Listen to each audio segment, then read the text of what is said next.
Est-ce que ça vous est déjà arrivé de regarder les publis Insta, de regarder un petit peu les stories, etc. et de tomber toujours sur la même pub, cette pub qui vous promet une promo exceptionnelle, mais qui s'arrête dans quelques jours ou dans quelques heures?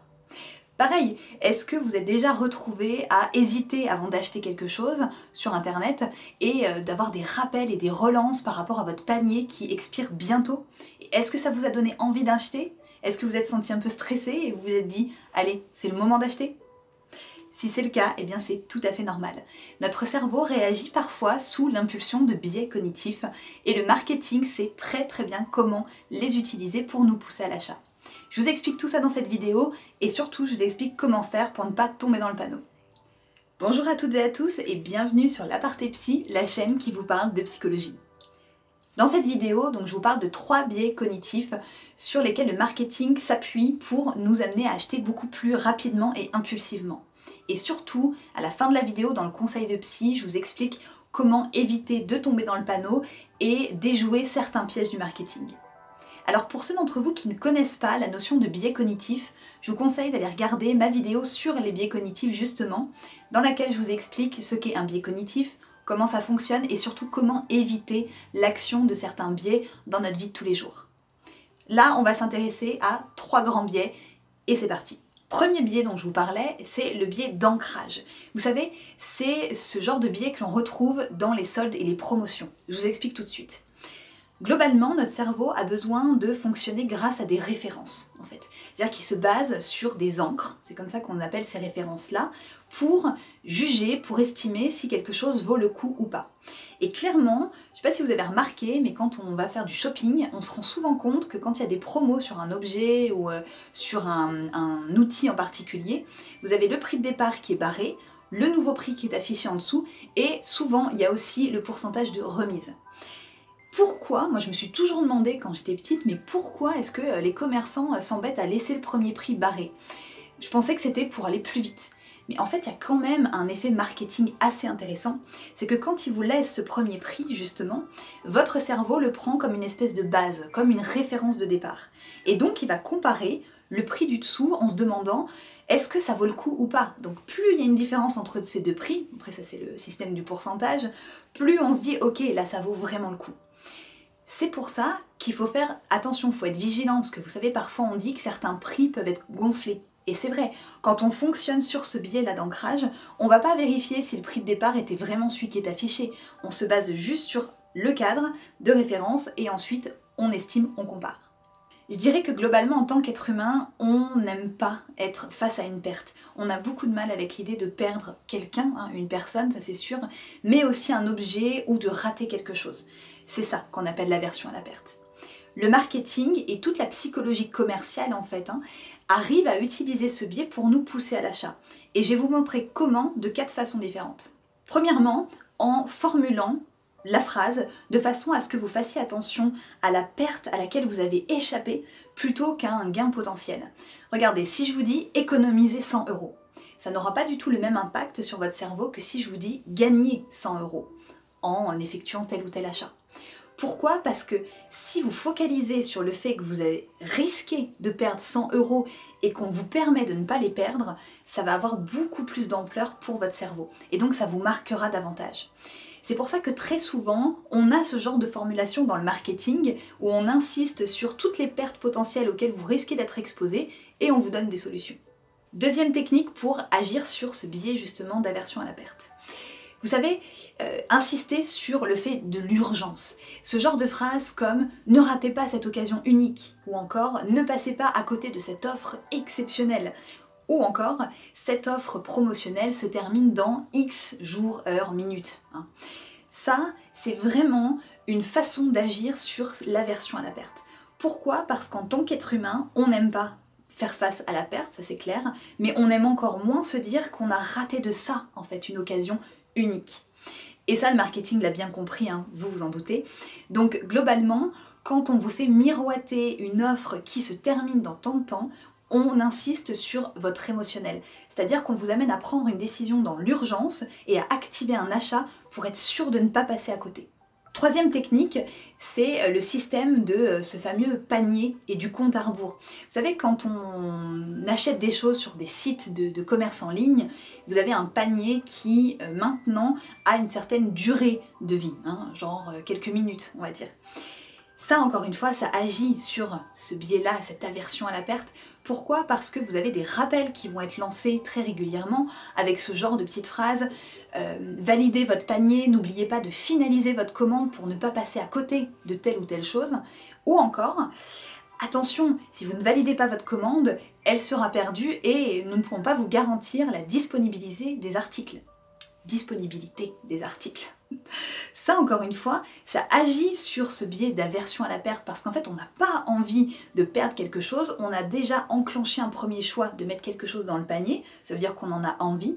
Donc le fait d'avoir à l'idée la possibilité de perdre ce choix qu'on a déjà fait, c'est difficilement supportable. Et c'est pour ça que très souvent, quand vous avez ces rappels comme ça automatiques qui se mettent en place, vous allez être tenté quand même de valider ce panier et d'acheter donc cet objet.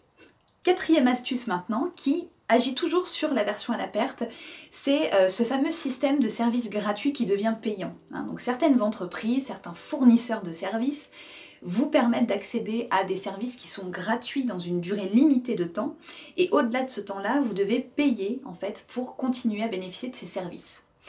Là, il y a deux choses qui se mettent en place. C'est-à-dire que dans un premier temps, c'est malin, hein, vous vous êtes habitué à utiliser un service particulier. Donc forcément, quand vous savez que l'échéance arrive à terme, vous allez avoir du mal à vous dire oh, je vais me séparer de ce service alors que c'était quand même bien pratique. Bah oui, vous êtes habitué, donc quelque part, il y a déjà quelque chose en vous qui fait que vous avez envie de conserver cet avantage. Donc quand vous vous approchez de la date limite, c'est là le moment où vous vous dites globalement, allez, je vais peut-être continuer quand même sur le service payant maintenant parce que je m'y suis habituée, j'ai pas envie de le perdre. Et encore une fois, le marketing, ça fonctionne vraiment bien sur tout ce qui est sentiment de perte. Troisième biais cognitif, c'est ce que l'on appelle le biais de disponibilité. Et je vous en ai rajouté un autre, et oui, surprise, je vous ai rajouté le biais de simple exposition. Pourquoi? Parce que très souvent quand même les deux vont ensemble. Le biais de disponibilité, c'est le fait que notre cerveau va avoir tendance à donner plus d'importance aux éléments qui sont directement disponibles, aux infos en fait, qu'il arrive à avoir directement, plutôt qu'aux informations qu'il n'a pas, auxquelles il n'a pas accès. Par exemple, si régulièrement j'entends des choses dans les médias, ou si je vois des choses à la télé par exemple, ou sur les réseaux, et je vais avoir tendance à me baser là-dessus pour émettre un jugement, et pour prendre parfois des décisions. Ça c'est le biais de disponibilité.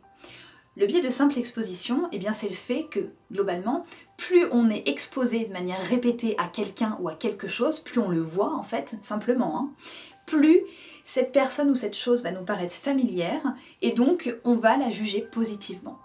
Et là, je pense que vous comprenez déjà que la publicité, le marketing, hein, à la télé, sur les réseaux, un peu n'importe où finalement, agissent sur ces deux biais-là.